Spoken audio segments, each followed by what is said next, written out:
या धनगरांनी पुढे आणलेली भाषा आहे. म्हणजे रेकॉर्डवर कोण घेणार? माझे पत्रकार मित्र आहेत, हे रेकॉर्डवरती घ्या. आमची पोरं पण आता हुशार झालेत. आमच्या पोरांनी पण आता हे सगळे जे आमचे शब्द दऱ्यात खोऱ्यात मेंढ्यामाग जे सगळं आम्ही अनुभवलंय ते लिहिलं पाहिजे, ते पुस्तकामध्ये आलं पाहिजे. अरे आम्ही ज्या ओव्या गायल्या, हे साहित्य निर्मितीचं अगोदर जे धनगर मेंढ्या पाळत होते, नुसतं तुम्ही धनगर म्हणून या विषयाकडे बघू नका. धनगरांचे प्रश्न, धनगरांचा आरक्षणाचा प्रश्न, याच्यापेक्षा पुढे जाण्याची आपल्याला आवश्यकता आहे. कारण पशुपालक जमात जी आहे अखंड हिंदुस्थानामध्ये, अखंड जगामध्ये, ह्याची मित्रांनो संख्या खूप आहे, प्रचंड संख्या आहे.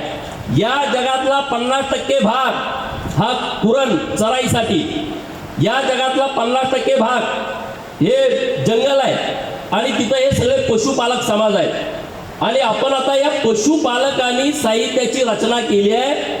हा विषय पुढे आला पाहिजे, याच्यावरती लिखाण झालं पाहिजे. कारण या साहित्याचे निर्मातेच धनगर आहेत, दुसरं तिसरं चौथं पाचवं कुणी नाही. ही बाब फसून आपल्या सगळ्या लोकांनी पुढे आणण्याची गरज आहे आणि ते तुम्ही पुढे आणावं अशी माझी आजच्या साहित्य संमेलनामध्ये तुम्हा सर्वांना नम्रतेची विनंती आहे.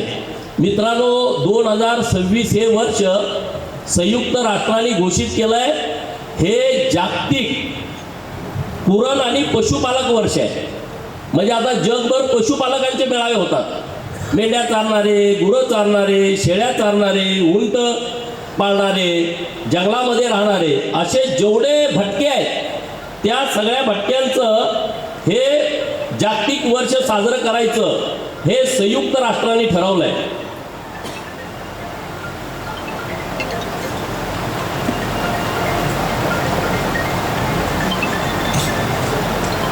बंजारा समाज आहे जो भटका आहे, ज्यांनी या